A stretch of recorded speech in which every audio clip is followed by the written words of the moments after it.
American સેનાનું વિમાન વધુ 116 ભારતીયોને લઈને અમૃતસરમાં ઉતર્યું, જેમાં 6 વર્ષની બાળકી અને 4 મહિલા સામેલ. રાજ્યમાં ઈડીનો સપાટો, રૂપિયા 1646 કરોડની ક્રિપ્ટોકરન્સી જપ્ત, જે અત્યાર સુધીની એક જ દિવસમાં કરાયેલી સૌથી મોટી જપ્તી. ગુજરાત મેડિકલ કાઉન્સિલનો નિર્ણય, ગુજરાતના 3 ફોરેન મેડિકલ ગ્રેજ્યુએટના લાયસન્સ રદ.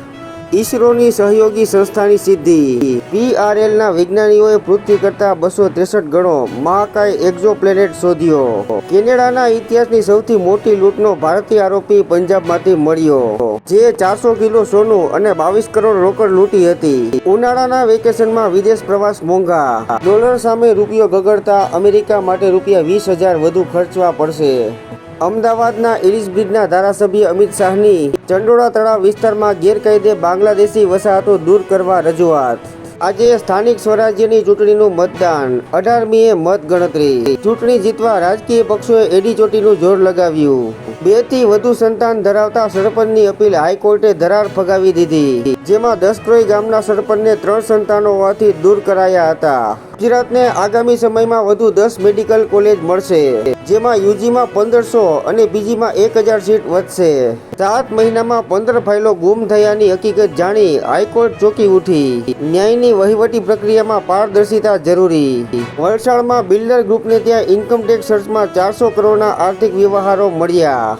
PIL સ્કીમ થકી થઈ રહેલા નિકાસ લાભો પર ટ્રેડ બોર્ડનું ગ્રહણ લાગવા આશંકા. ₹122 કરોડની ઉચાપતના કેસમાં ન્યૂ ઇન્ડિયા કોઓપરેટિવ બેંકના GMની ધરપકડ, જેમાં મુંબઈ પોલીસે 3 કલાક પૂછપરછ બાદ કરી કાર્યવાહી. ઊંચા ટેરિફની ટ્રમ્પની ફરિયાદને ખાળવા ભારત દ્વારા તૈયારી.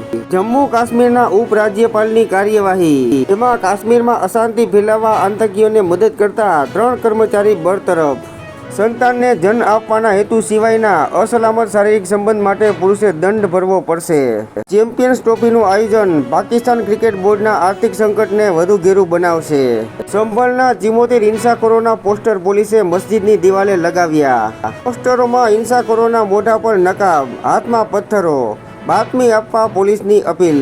સુપ્રીમના ન્યાયાધીશે નબળી અદાલતી સુવિધાઓ માટે મહારાષ્ટ્રની ટીકા કરી. લોન ફ્રોડમાં રૂપિયા 30 કરોડની એસેટ ઈડીએ બેંકને પરત કરી. આજે જૂનાગઢ મહાનગરપાલિકા અને સૌરાષ્ટ્રની 26 પાલિકાની ચૂંટણી લડતા 1848 ઉમેદવારોના ભાવિનો ફેસલો.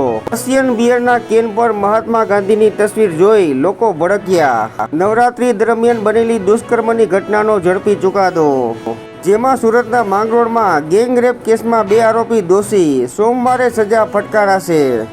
આ બનાવમાં તરુણી મિત્ર સાથે બેઠી હતી ત્યારે 3 નરાધમોએ બળજબરી કરેલી, જેમાં એક આરોપીનું હાર્ટ એટેકથી મોત થયેલું.